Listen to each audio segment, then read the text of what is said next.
Hello and welcome to one of my C++ tutorials where I'm going to be introducing you to selection, the if statement.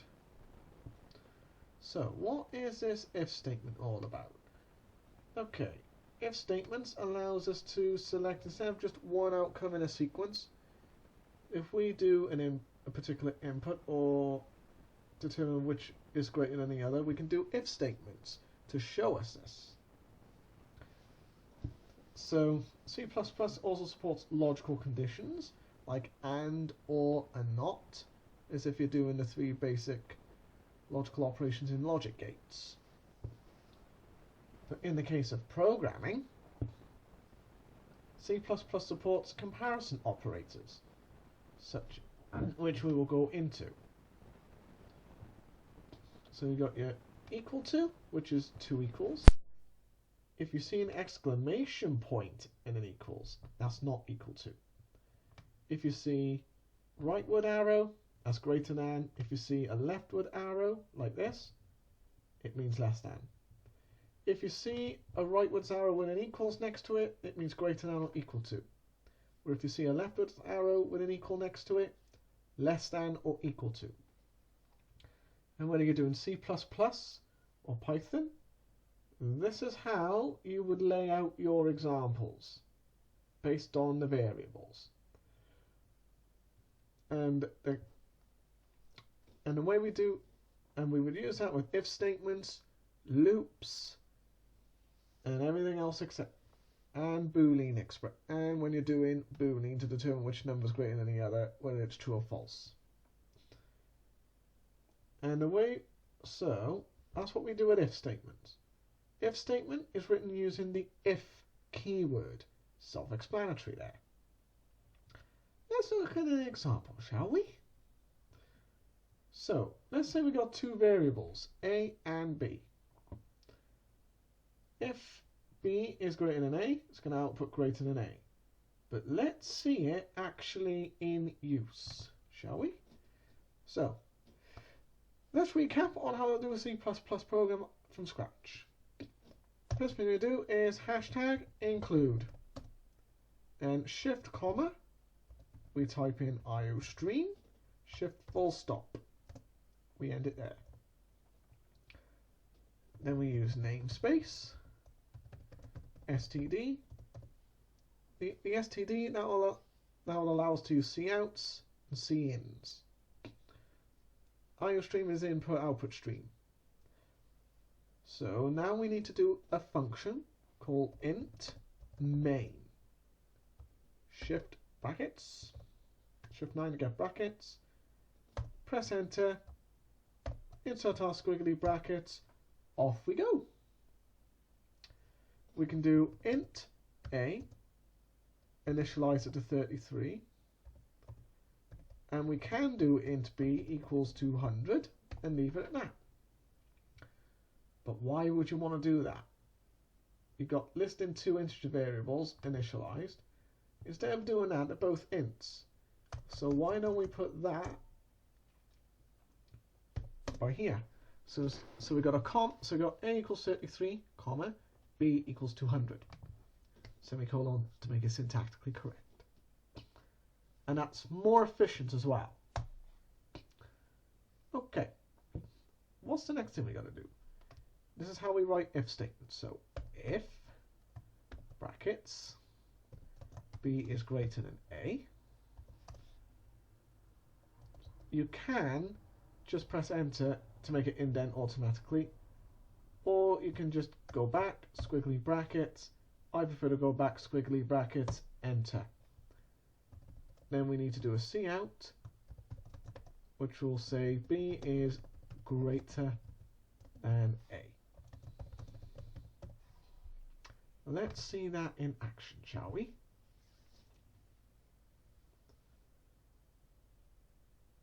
Yep, b is greater than a. If I decided to do this, and then we run it, nothing happens because we don't have anything there. So later on, in my few videos time, I'm going to go over the else. But I might as well go over it here just for brevity so I can show you what I'm on about. So you just write else, squiggly brackets, C out, and just say A is greater than B. So if I was to run that now, it's going to say, is B greater than A? No, it's not. So it goes into the else statement instead. If we decide to get rid of that 3 and just leave out 33, we know B is greater than A, so it's going to go in the if statement. Had I kept the extra 3 there, it would have gone in the else. So that is how the basic if statement works.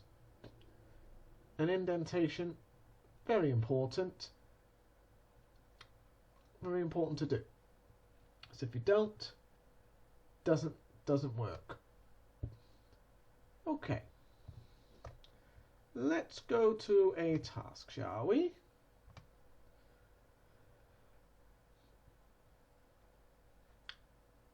Okay. The way I teach this is to give a little hint just to see, okay, so this is what a good example of good working code looks like. So you could use that example to do the following tasks. The first one is, you need to write a program that will ask the user for their age. How do we do that? Int age. Simple there. Then we do cout. Enter your age. Nice and simple stuff. If you've seen my videos on inputs, you will know that we need a cin and then shift full stop to do that, okay? Then we're going to cin age. So if age is greater than or equal to 18, so this is where we're using a comparison operator greater than or equal to. We're going to press enter, squiggly brackets, indents for you, and then we're going to cout you can vote. Let's see this working in action, shall we? Right, enter our age. What happens if I enter 17? Nothing, because it hasn't met the condition. 18, it's met the equal to condition because it's equal to 18. Right, what happens if I type 19? It will meet the condition because it's over 18. So if it's 18 or anything over 18, it's going to print out, you can vote. Nice and simple there. Okay, what if we decide to deal with strings though? Which is what the next task is going to get us to do. Ask user to enter a password. If they enter let me in, we display the message access granted. Nice and simple. So what do we do there? First, we need to go back out of the function for a moment and do include shift comma string shift full stop. Then what we need to do is declare a string variable called password, initialize that to let me in. Job done. Then we're going to cout, prompting the user, enter the password. Done there. Then we're going to cin, shift full stop, and we're going to say password. Nice and easy. Then we're going to do if shift 9, password. This is where we use the equal to comparison operator. So if that password is equal to let me in, exactly as the password's declared.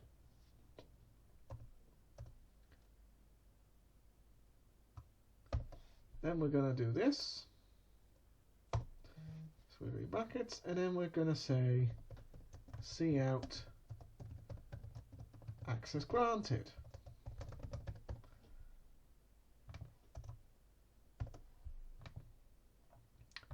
Job done there. Let's have a look. Okay, let me in. Yep, that works. It's met the condition. if I was to try and do this, uppercase L this time, it's not met the condition. Not met the condition. Well, what we could do is get rid of that let me in and see if that still works. It's all, we're programming. There's one problem and there's infinite solutions. So I'll do let me in there. It's still going to print access granted, even though I've not initialized password anymore. So we've got a good bit of working code there. So now I'm going to find the algorithm tar. I'm going to find stuff on algorithms this time. And the reason being is because we are about to go into flowcharts. So I'm going to get you up. I'm going to get up my resource on that.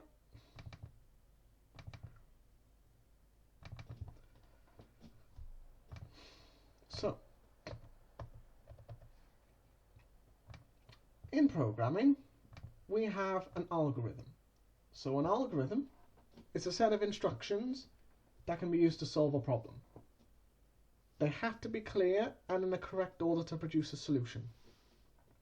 And these instructions will be the starting point for writing a computer program to solve a problem. So an algorithm, you don't write it in computer code. It should be presented in a way in which you can use that in different programming languages. So there's two ways you can present it. There's pseudocode, where you're writing instructions in plain English. Or there's a flowchart, which is a diagram which visually shows the instructions carried out in the order they need to be carried out. So, on your right, on this PowerPoint, is my pseudocode. Number is an integer, so in C++ is going to be int num1, int num2. Total is going to be int total equals num1 plus num2. Where it says input, but in this case C++ is going to do cout, enter a number, and then cin num1. Cout, enter a number, cin num2. And so on. And output, that's just cout. Whereas on the other one, you've got flowcharts. So flowcharts is another way of designing and writing an algorithm. But you've got shapes which mean different things. So the green almost circle shape, that is your start terminal, and down at the bottom is your end terminal. They're your stop and starts.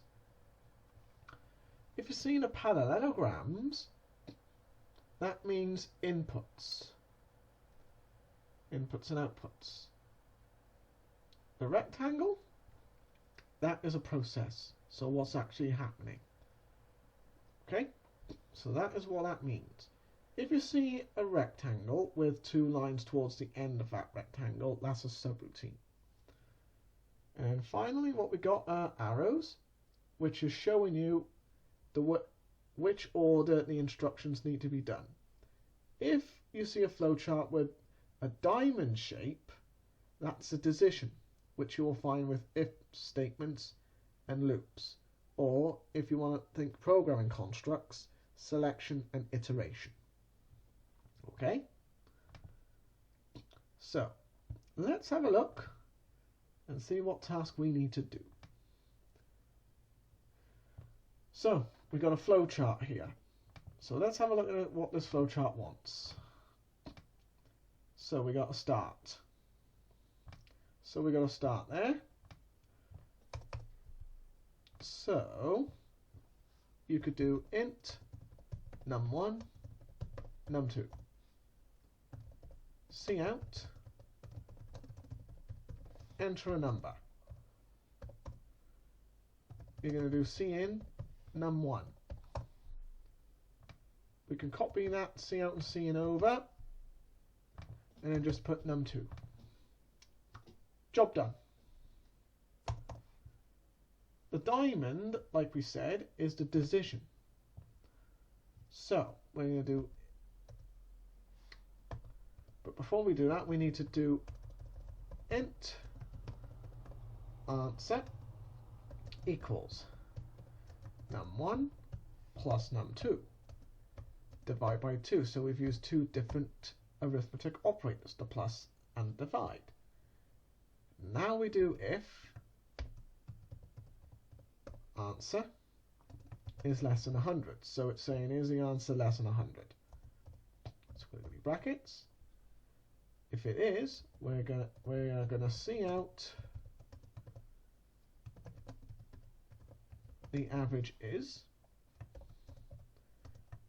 and then we are gonna say answer. And then if it isn't, we are just gonna say goodbye.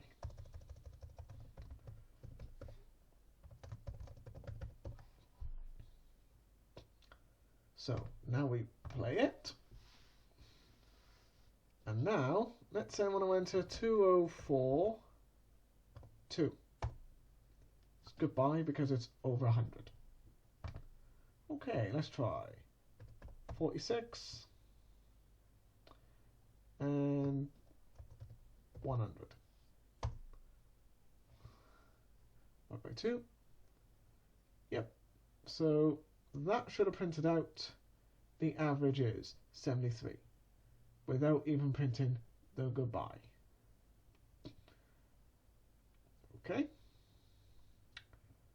So what we could have done in C++ is we would need to do the else. And then bring that goodbye up here instead.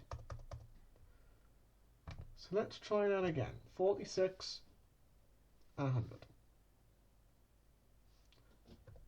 46 and 100. 73. Which it shouldn't be. Which is less than 100. Giving us the average.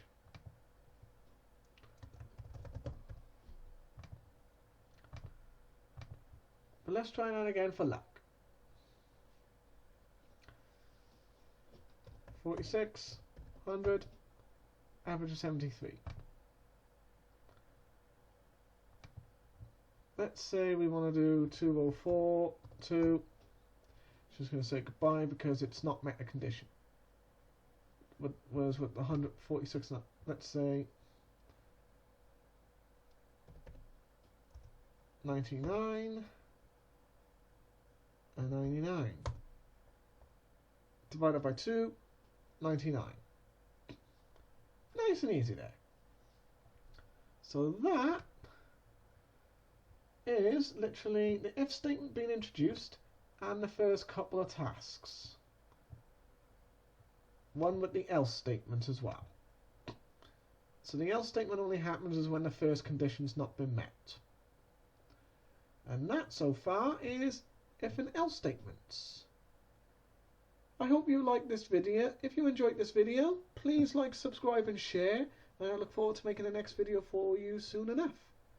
Goodbye for now.